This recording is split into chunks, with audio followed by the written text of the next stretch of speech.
thermodynamic data that can be related to the EMF of the cell or cell reaction. How they are correlated with each other, that can be discussed here. The electrical work or electrical potential, how they are related? Electrical potential is defined as the work done. So W electrical is equal to E. But I said electrical work is equal to the work done in bringing some charge or unit positive charge from infinity to certain point in the electric field, that is the electrical potential. So E is equal to work electrical. So that can be interpreted as work electrical is equal to 1 into E. 1 means for charge. In bringing the charge 1 unit charge. In bringing NF charge means N times Faraday. F 1 Faraday, that is equal to 1 mole of electronic charge. 1 mole of electronic charge means it is Avogadro number multiplied by 1.66 into 10 power minus 19 coulombs comes equal to the 96484, nearly taken as 96500. So in bringing NF charge, electrical work is equal to NF into E. We have earlier discussed that decrease in the free energy, it is related with the electrical work. So W electrical being substituted as minus delta G. So minus delta G is equal to NFE. That is the well-known equation, Gibbs-Helmholtz equation. I can substitute the value of delta G from here, minus NFE. So that is being substituted. I got the value of E is equal to delta H upon NF plus it is T into curly E upon curly T. So EMF of the cell, it is related to the enthalpy of the reaction, or EMF of the cell, it is linked with the thermodynamics of the reaction. So E is equal to directly delta H, मतलब जो भी heat produce होगी that is being equivalent to the EMF of the cell. What here is a term that is in plus T into curly E upon curly T, that is termed as the temperature coefficient of the EMF. It may be plus or minus, thereby decreasing or increasing the value of the EMF. Mostly the value is positive, that is why EMF is less than the enthalpy of the reaction or delta H. Now how delta S is being calculated? Delta S can be calculated by comparing two equations. These are the already discussed equations, Gibbs-Helmholtz equation. Another is delta G equal to delta H minus T delta S. If you carefully check them, then first two terms are equal, second T is again equal, but here it is delta S, here it is curly delta G upon curly T. So it means delta S from here with negative sign, that is equal to the this equation. So delta Z is equal to minus NFE. Substitute here, I will get curly delta G upon curly T minus NFE NF into curly E upon curly T. So equating it to the delta S, negative and negative sign goes, we get the delta S value equal to this one.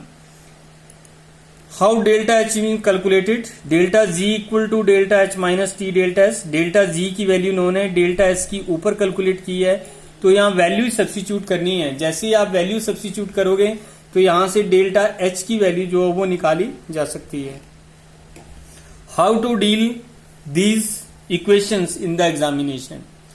It must be borne in mind that Gibbs-Helmholtz equation, variation of G, they should be on your fingertips. Otherwise first equation नहीं लिखी जाएगी, और first equation नहीं लिखी जाएगी तो बाकी equation जो है उनको याद करना इतना आसान नहीं होगा. तो जितनी बार आप जो है वो गिब्स-हेल्महोल्ट्ज इक्वेशन और जी की वेरिएशन जो है वो फिंगर टिप्स पे लाओगे, उतने इजीली आप इनको जो है वो कोरिलेट जो है वो कर सकते हैं. एग्जाम में सिंगल क्वेश्चन बहुत रेयर आता है कि हाँ जी डेल्टा एच जो है वो उसकी वैल्यू निकालो in terms of EMF of the cell. तो डायरेक्टली तो नहीं आ सकती है, क्योंकि आपको जो वैल्यू कुछ एक सब्स्टिट्यूट करना पड़ेंगी और कैलकुलेट करना पड़ेंगी. मोस्टली इसका जो है वो कलेक्टिव क्वेश्चन आता है, तो डेल्टा जी भी पूछेगा, डेल्टा एस भी पूछेगा, डेल्टा एच की कैलकुलेशन भी पूछेगा. लेकिन अगर सिंगल कैलकुलेशन पूछता है तो मोस्टली आपको डेल्टा जी की पहले वैल्यू जो निकालनी पड़ेगी, फिर डेल्टा एस की, then you can correlate it to the delta H values. So they are important from the examination point of view. Next term, it is the newest term, fugacity, that we have not discussed in the lower classes. You can say BSc classes.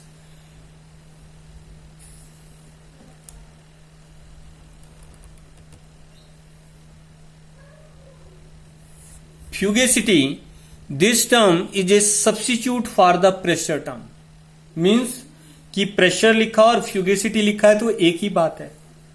Difference क्या है? Pressure जो है वो ideal gas behaviour के लिए आता है और फ्यूगेसिटी जो है वो रियल गैस बिहेवियर के लिए कॉइन की हुई है. This term is being coined by the Lewis. तो जो रियल गैस है उसके बिहेवियर को एक्सप्लेन करने के लिए जो है वो फ्यूगेसिटी टर्म जो है वो दी हुई है. This is also termed as the fictitious pressure. क्या बोलते हैं इसको? फिस्टिशियस प्रेशर भी बोलते हैं या इसको फ्यूगेसिटी भी जो है वो बोला जाता है. तो usually PV equal to NRT जो आइडियल गैस इक्वेशन है वो केवल आइडियल गैसेस के लिए जो है वो एप्लीकेबल है.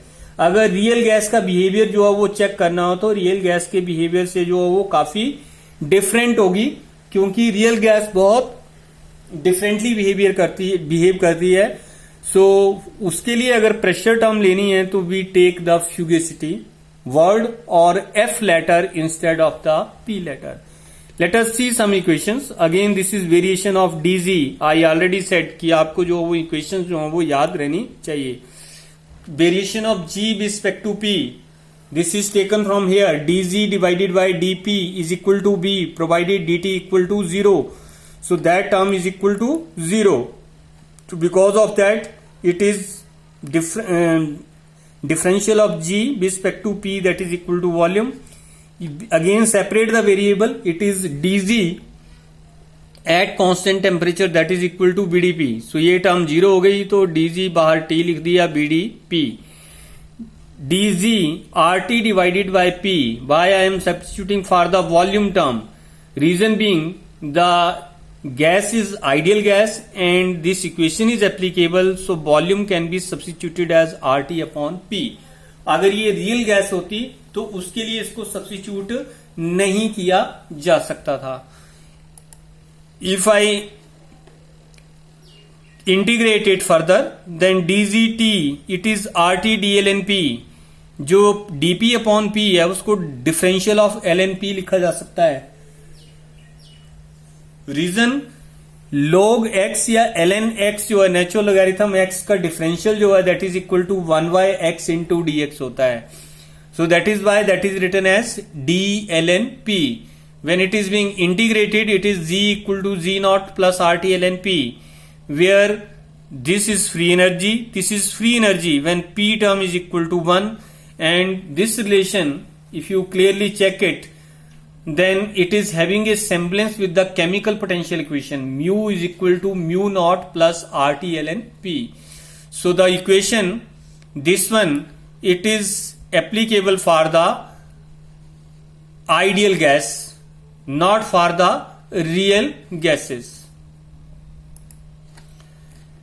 Again same equation as previous being taken, that can be written as dGT is equal to RTP dP. If I integrate it within the limit G1 to G2, P1 to P2, then G2 minus G1 that is equal to this differential, or delta G is equal to RT. It is dlnP again for this. So lnP will be the its integral. So substituting the value higher limit and lower limit, you will get delta G equal to RT ln P2 upon P1. So these two equations, they are the equations which are applicable for the real gases. एक ये equation है और एक equation जो अभी पीछे discuss की हमने, ये equation जो है, this equation that is applicable for the ideal behavior of the gases. G equal to G naught plus RT ln P, and equation further discussed, it is delta G equal to RT ln P2 upon P1. If I have to write them for this fugacity or real gases, then I will replace the term by the F. So see here, instead of ln p it is ln f, instead of p2 divided by p1 it is f2 divided by f1. Now these equations describe the behavior of the real gases, not the ideal gases.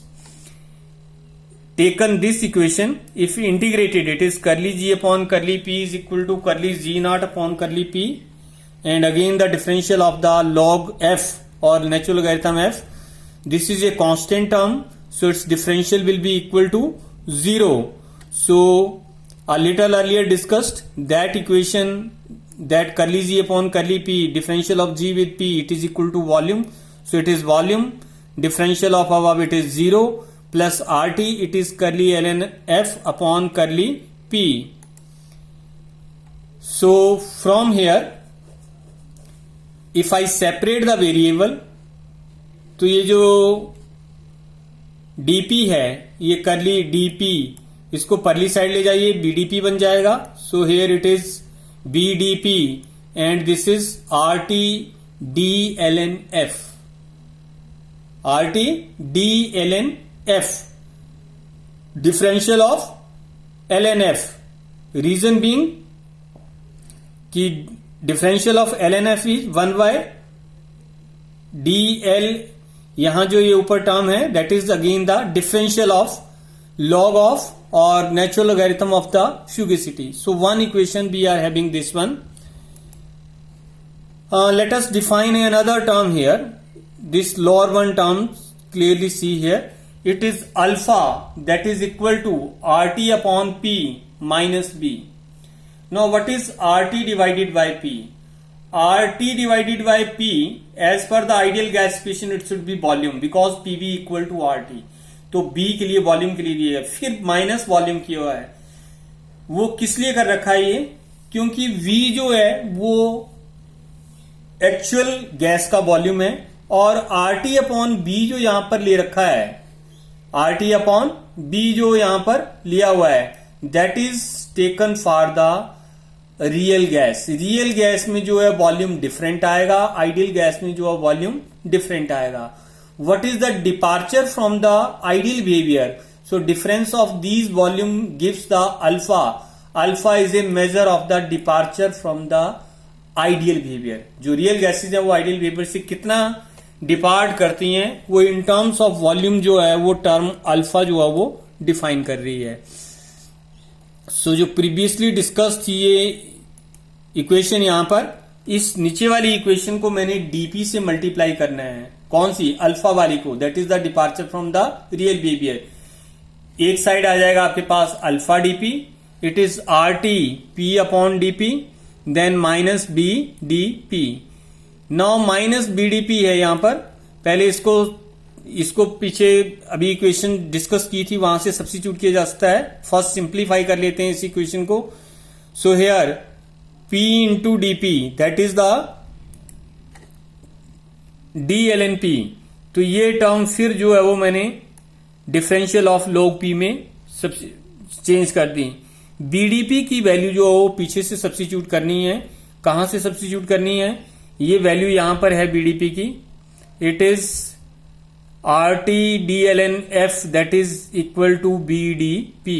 तो यहां से वो value substitute करनी है. इस value को जब आप यहां सब्स्टिट्यूट करोगे, you will get alpha DP R T D L N P minus R T D L N F. If you will further solve it, it is RT DLNF, that is RT DLNP minus alpha dP, and dividing by RT and then integrating the whole equations within the limit 0 to F 0 to P, we get the at last equation. It is integral of the DLNF integral of the DLNP minus 1 by RT into alpha into dP. Alpha जो है वो departure from the ideal behaviour है. Departure positive भी हो सकता है, negative भी हो सकता है. तो डिपार्चर जो वेरिएबल है that is dependent upon the another factors, so it is taken inside the integral because it is a variable not a constant.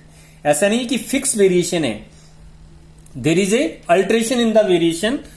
So that is why it is not a constant, it is being taken inside the integral, not outside the integral. So after integration we get here, it is ln f, natural logarithm of fugacity, that is equal to ln p, ln f, that is ln p, it is minus 1 by rt 0 to p alpha into dp. Since these two are the variables, so we can't integrate it. What we have to do, we can plot a graph here between the alpha and the pressure, and area under the curve will give the value of this integral.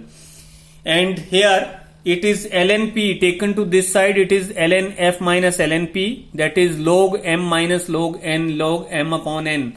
So ln f upon p equal to this term. So here this is a plot that is between the alpha and the P. तो alpha value जो है वो Y axis के along plot की हुई है यहां पर, और प्रेशर वैल्यू जो है that is plotted against the x axis. So you see here graph is coming just like this way, and this graph is just like a sine wave. Sine wave की तरह graph है. इसमें कुछ term जो alpha जो positive भी है, alpha जो नेगेटिव भी है.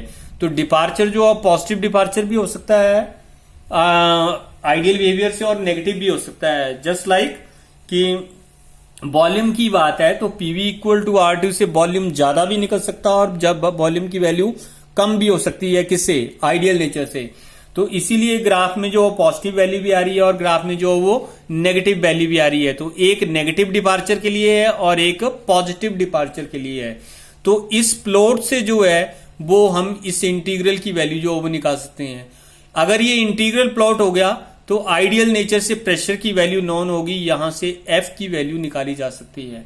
So that is the graphical way by which we are able to calculate the term fugacity. क्या है फ्यूगेसिटी, पहले डिस्कस कर लिया था.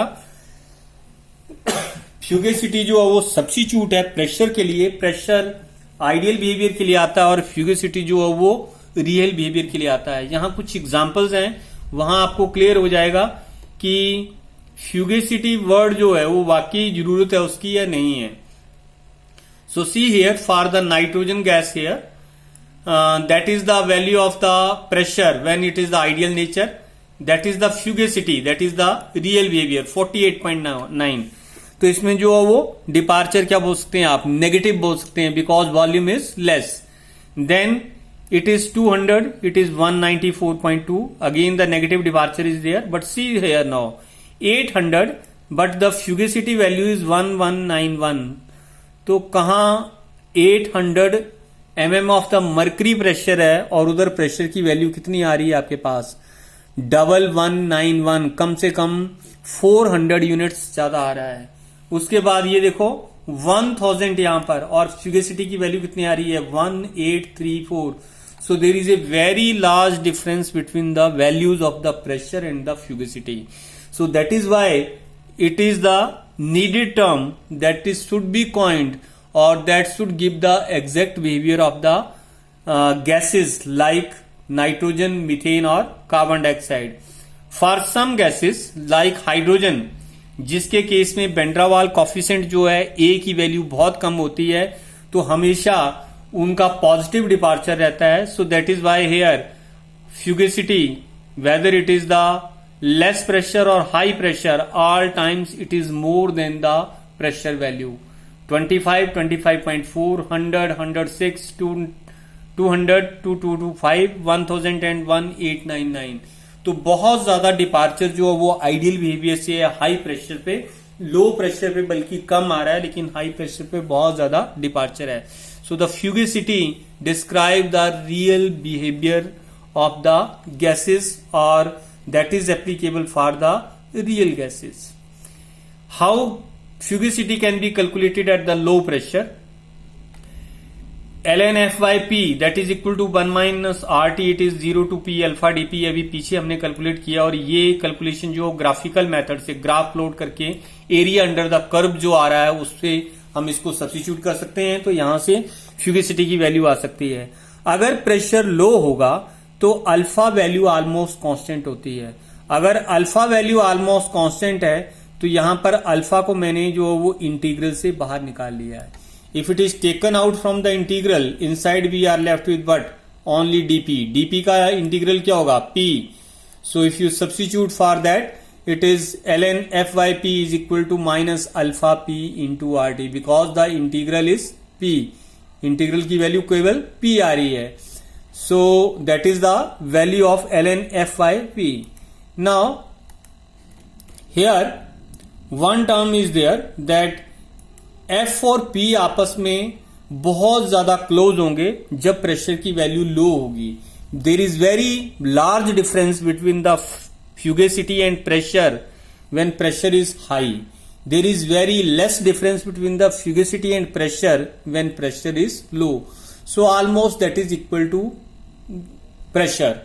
लेकिन ये फिर भी वैल्यू जो है वो फ्यूगेसिटी और प्रेशर जो है वो ऑलमोस्ट इक्वल नहीं होंगे, उनमें थोड़ा सा डिफरेंस होगा ही होगा. So the value of this factor is nearly 1, not equal to 1. किसके इक्वल आ रही है? That is nearly equal to 1 but not equal to 1. In such a case a mathematical term can be used. ln x is equal to x minus 1 when x is approaching toward 1, not equal to 1. So substituting for this fyp, ln fyp is equal to fyp minus 1. Since ln fyp is equal to minus alpha upon rt, so substituting the value here, fyp minus 1 is equal to minus alpha p upon rt. So from here it is fyp is equal to 1 minus alpha p upon rt. fyp, that is 1 minus alpha p upon rt. Now substituting the value of which, it is alpha. Alpha की value जो है that is rt minus b. अगर इसको आप substitute करते हो तो substitution से आपके पास fyp that is equal to 1 minus p upon rt, that is alpha p upon rt था ये. तो p upon rt as it is रह गया, आगे अल्फा की वैल्यू है. और जब आप इसको मल्टीप्लाई करोगे, so after multiplication and simplification you will gate fyp that is equal to pb upon rt. So p taken to that side, fugacity, it becomes equal to p square v upon rt. So that is the value of fugacity at the low pressure. That is the calculation method, and previous one it was the graphical method for the calculation of fugacity. Remaining we will discuss in the next lecture.